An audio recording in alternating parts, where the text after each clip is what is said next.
সম্মানিত দর্শকবৃন্দ, আসসালামু আলাইকুম রহমতুল্লাহ।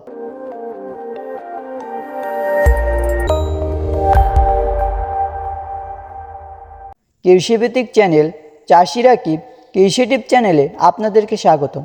দর্শকবৃন্দ, আপনারা যারা সবজি চাষ করছেন তাদের জন্য আজকের ভিডিওটা অনেক গুরুত্বপূর্ণ, কারণ আজকের ভিডিওতে আলোচনা করব যে কোনো সবজি গাছ কী কারণে হলুদ হয়ে যায় এবং তার সঠিক সমাধান কী। সবজি গাছ একবার যদি হলুদ হয়ে যায় তাহলে কিন্তু সমস্যাটা সারানো অত্যন্ত কষ্ট হয়ে যায় যদি আমরা সঠিক সমাধান না জানি, এবং কী কারণে গাছ হলুদ হয়ে যায় এই বিষয়ে যদি আমরা না জানি তাহলে আমরা এই সমস্যার ট্রিটমেন্ট করব কিভাবে। দর্শকবৃন্দ, একবার যদি গাছ হলুদ হয়ে যায় তাহলে কিন্তু সেই গাছের ডগাগুলো আর ছোটে না, এবং সেই সবজি গাছে কিন্তু কোনো রকমের ফুল এবং কোনো জালি কিন্তু আর পড়ে না। যে কোনো সবজি চাষ করে যদি ভালো ফলন পেতে হয় বা ভালো লাভবান হতে হয় তাহলে কিন্তু অবশ্যই গাছগুলো খুবই সুন্দর এবং সতেজ রাখতে হবে। গাছ যদি একবার হলুদ হয়ে যায় আমরা কিন্তু সেই গাছ থেকে আর ফলন পাবো না। এই জন্য আমরা প্রথমেই জেনে নিই সবজি গাছ কেন হলুদ হয়ে যায়। সেটা যে কোনো সবজি গাছ, লাউ, মিষ্টি কুমড়া, শসা, টমেটো, করলা, লাফা, মিষ্টি কুমড়া, চাল কুমড়া, চিচিঙ্গা, ঝিঙ্গা, যে কোনো সবজি গাছ হতে পারে। সবজি গাছ সাধারণত 4 থেকে 5টি কারণে হলুদ হয়ে যায়। তার ভিতরে প্রধান যে সমস্যাটা, সেই সমস্যাটা হচ্ছে গাছের সঠিক পরিমাণে খাদ্যর ঘাটতি, বিশেষ করে নাইট্রোজেন সারের ঘাটতির কারণে কিন্তু গাছ হলুদ হয়ে যায়। নাইট্রোজেন ঘাটতির জন্য অন্যান্য সারের সাথে কিন্তু অবশ্যই ইউরিয়া সার ব্যবহার করতে হবে। দর্শকবৃন্দ, ইউরিয়া এবং ডিএসপি সারের সাথে কিন্তু নাইট্রোজেন থাকে। এই সারগুলো কিন্তু আমাদের গাছে ব্যবহার করতে হবে যদি গাছগুলো হলুদ হয়ে যায়। গাছ হলুদ হয়ে গেলেই যে নাইট্রোজেন সার এনে গাছে দিয়ে দিলাম, ব্যাপারটা কিন্তু এরকমের নয়। সম্পূর্ণ ভিডিওটা দেখেন, আপনার গাছে কি সমস্যা হয়েছে তারপরে বিবেচনা করে সেই ওষুধগুলো বাজার থেকে সংগ্রহ করে আপনার জমিতে বা গাছে দিয়ে দেন। 2 নম্বর কারণের জন্য আমাদের গাছগুলো যে সবুজ হয়ে যায় সেই সমস্যাটা হচ্ছে গাছের গোড়ায় প্রচুর পরিমাণে রস থাকা বা অতিরিক্ত বৃষ্টির কারণে কিন্তু এই সমস্যাটা হয়ে থাকে।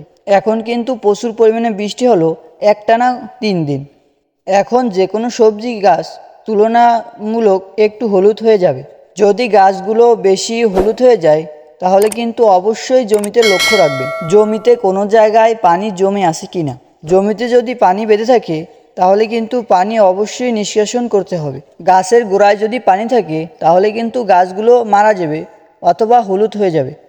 3 নম্বর যে কারণে গাছগুলো হলুদ হয়ে যায় সেই সমস্যাটা হচ্ছে ছত্রাকজনিত সমস্যা। দর্শকবৃন্দ, গাছে যদি পর্যাপ্ত পরিমাণে ছত্রাকের আক্রমণ হয় তাহলে কিন্তু গাছগুলো হলুদ হয়ে যাবে এবং গাছের পাতাগুলো কিন্তু পচে যায়। পাতার মাঝখানে কালা কালা ছোপ পড়ে অথবা টিপের মতন পড়ে, তারপরে হলুদ হয়ে যায়, তারপরে কিন্তু পাতাটা পচে যায়।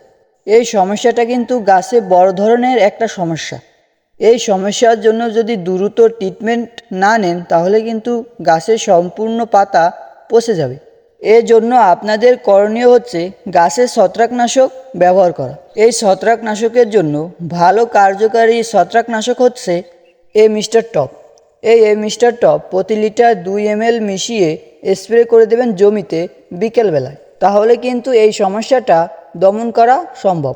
4 নম্বর কারণের জন্য যে গাছের পাতা হলুদ হয়ে যেতে পারে সেই সমস্যাটা হচ্ছে গাছে ভাইরাস লাগা।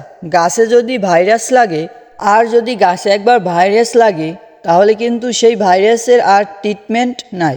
দর্শকবৃন্দ, এই ভাইরাস রোগের কিন্তু কখনোই কোনো ঔষধ হয় না। গাছ যদি ভাইরাসের কারণে যদি হলুদ হয়ে যায় তাহলে কিন্তু অবশ্যই সেই গাছটা উঠাইয়ে ফেলাবেন, পরবর্তীতে যেন আর কোনো গাছে সেই ভাইরাসের আক্রমণ না হয়। আর গাছে ভাইরাস না লাগার ট্রিটমেন্ট হচ্ছে নিয়মিত গাছে কীটনাশক ব্যবহার করা, তাহলে সাদামাছি জমি থেকে দূরে থাকবে এবং বীজ থেকেও কিন্তু আমাদের জমিতে কিন্তু ভাইরাস আসে। এজন্য ভালো বীজ রাখতে হবে এবং পোকামাকড় দমন করে রাখতে হবে, তাহলে কিন্তু জমিতে আর ভাইরাস লক্ষ্য করা যাবে না। দর্শকবৃন্দ, এই ছিল আজকের ভিডিও। আপনাদের যদি সবজি চাষের বিষয়ে যদি কিছু জানার থাকে তাহলে অবশ্যই কমেন্ট করবেন। আপনার কমেন্টে রিপ্লাই দেব এবং ভালো একটা পরামর্শ দেব। আমি কিন্তু এই চ্যানেলে প্রত্যেকদিন একটা কৃষি বিষয়ক ভিডিও আপলোড করে থাকি। ভিডিওগুলি পাওয়ার জন্য চ্যানেলটি সাবস্ক্রাইব করে রাখবেন। তাহলে সবাই সুস্থ থাকেন, ভালো থাকেন। আসসালামু আলাইকুম রহমতুল্লাহ।